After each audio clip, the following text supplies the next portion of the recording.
Hormuz संकट के बीच भारत की ऊर्जा सुरक्षा पर बड़ा प्लान। गैस सप्लाई पर भारत सरकार का मास्टर प्लान तैयार। मिडिल ईस्ट में जंग, हॉर्मुज स्ट्रेट पर संकट और पूरी दुनिया में ऊर्जा सप्लाई पर खतरा। लेकिन इस बड़े संकट के बीच भारत ने ऐसा मास्टर प्लान तैयार किया है जिसने घबराहट को थाम लिया है।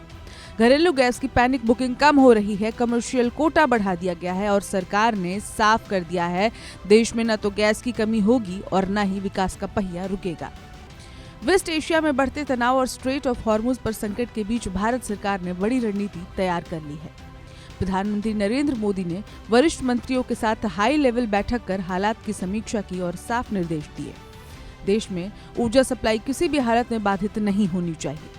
इस बैठक में पेट्रोलियम, बिजली, उर्वरक और क्रूड ऑयल सेक्टर की स्थिति का जायजा लिया गया। सरकार का फोकस साफ है, सप्लाई चेन मजबूत रखो, घबराहट रोको और अर्थव्यवस्था को चलता रखो। सबसे पहले बात करते हैं तेल और रिफाइनरी सेक्टर की। सरकार के निर्देश पर देश की सभी रिफाइनरियां फुल कैपेसिटी के साथ काम कर रही हैं।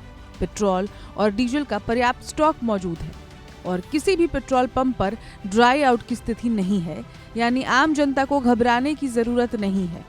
अब सबसे अहम बात, एलपीजी यानी कि रसोई गैस। पिछले कुछ दिनों में पैनिक बुकिंग से सिस्टम पर दबाव बढ़ा था, लेकिन अब स्थिति कंट्रोल में है, ऐसा सरकार का कहना है। सरकार ने बुकिंग इंटरवल बढ़ा दिया है। शहरी क्षेत्रों में 25 दिन और ग्रामीण क्षेत्रों में 45 दिन के बाद ही अगला सिलेंडर बुक किया जा सकेगा। वहीं कमर्शियल सेक्टर के लिए बड़ी राहत दी गई है। पहले जहां केवल 20% सप्लाई दी जा रही थी, अब इसे बढ़ाकर 50% तक कर दिया गया है।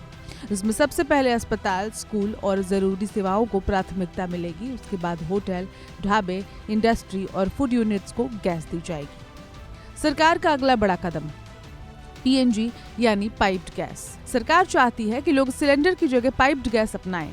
इसलिए आईजीएल, एमजीएल और गेल जैसी कंपनियों को नए कनेक्शन तेजी से देने के निर्देश दिए गए हैं। पीईसीओ को आदेश है कि 10 दिनों के अंदर सभी आवेदन क्लियर किए जाएं। इतना ही नहीं, जमाखोरी और ब्लैक मार्केटिंग पर भी सरकार ने सख्ती दिखाई है।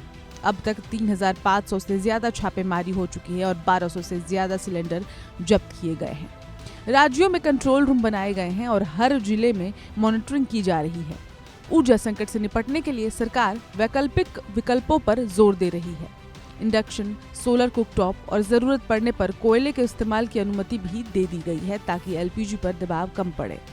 प्रधानमंत्री मोदी की बैठक में एक और बड़ा फैसला हुआ, विदेशों में फंसे भारतीयों की सुरक्षित वापसी। विदेश मंत्रालय हफ्ते के 7 दिन 24 घंटे कंट्रोल रूम चला रहा है और यूएई, सऊदी अरब जैसे देशों से लगातार फ्लाइट्स ऑपरेट हो रही हैं। कुल मिलाकर संकट बड़ा है, लेकिन भारत की तैयारी उससे भी बड़ी।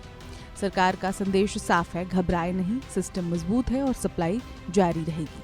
अब देखना होगा इस वैश्विक संकट के बीच भारत अपनी ग्रोथ की रफ्तार कैसे बरकरार रखता है। इस खबर में इतना ही। अपडेट्स के लिए बने रहे वन इंडिया हिंदी के साथ। Subscribe to One India and never miss an update.